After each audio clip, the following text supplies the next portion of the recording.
നദീജല കരാർ റദ്ദാക്കിയത് പെട്ടെന്നുള്ള പ്രതികരണമല്ല എന്നും മറിച്ച് കൃത്യമായ നടപടിയാണെന്നും വിദേശ പര്യടനത്തിന് പോകുന്ന സർവകക്ഷി സംഘത്തിലെ അംഗങ്ങളോട് കേന്ദ്ര സർക്കാർ.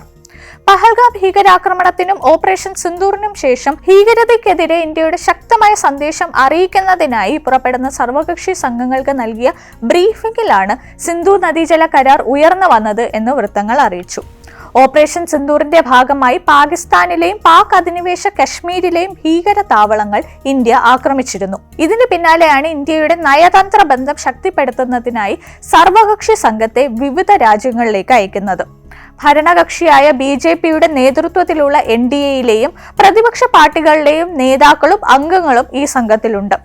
മുൻ MP-മാർ, സിറ്റിംഗ് MP-മാർ, നയതന്ത്ര പ്രതിനിധികൾ, മുൻ അംബാസിഡർമാർ എന്നിവരും സംഘത്തിൽ ഉൾപ്പെടുന്നു.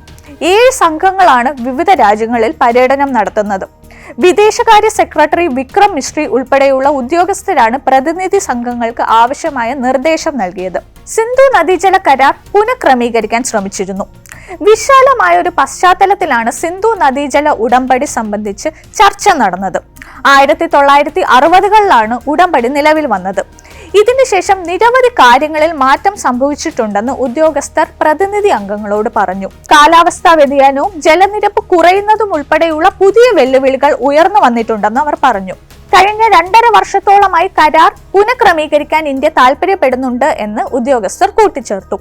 ഇത്തരമൊരു ഉടമ്പടിയുടെ അടിസ്ഥാനപരമായ വിശ്വാസവും സൗഹൃദവും ഇപ്പോൾ ഇന്ത്യക്കും പാകിസ്ഥാനും ഇടയിൽ ഇല്ല എന്നും ഉദ്യോഗസ്ഥർ വിശദീകരിച്ചു.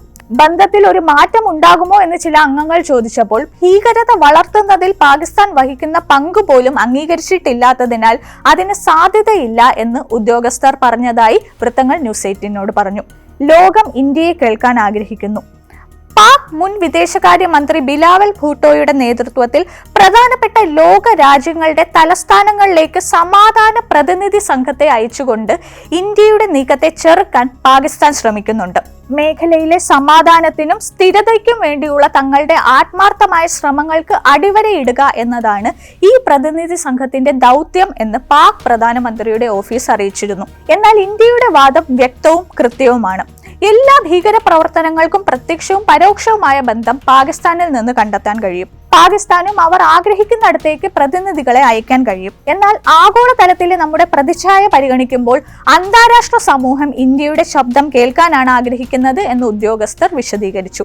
ഇത്തരം പ്രതിനിധികളുടെ ആവശ്യകതയെക്കുറിച്ച് ചില അംഗങ്ങൾ ചോദിച്ചപ്പോൾ പാകിസ്ഥാൻ ഒരു തീവ്രവാദ രാഷ്ട്രമാണെന്ന് വ്യക്തമാക്കാൻ ഇന്ത്യയുടെ പക്കൽ മതിയായ തെളിവുകൾ ഉണ്ടെങ്കിൽ പോലും പാകിസ്ഥാൻ എങ്ങനെയാണ് മോശമായി പെരുമാറുന്നത് എന്നും ഇരയായി അഭിനയിക്കുന്നത് എന്നും ലോകത്തെ അറിയിക്കുക എന്നതാണ് ഈ പ്രതിനിധി സംഘത്തെ അയക്കുന്നതിന്റെ പിന്നിലെ ലക്ഷ്യം എന്ന് സർക്കാർ വ്യക്തമാക്കി. നയതന്ത്ര ബന്ധം വിശാലമാക്കുന്നതിന്റെ ഭാഗമായി 50-ലധികം ഇന്ത്യൻ നേതാക്കൾ 32 രാജ്യങ്ങളാണ് സന്ദർശിക്കുക. ഇതിനു പുറമെ ബ്രസൽസിലെ യൂറോപ്യൻ യൂണിയൻ ആസ്ഥാനവും സന്ദർശിക്കും.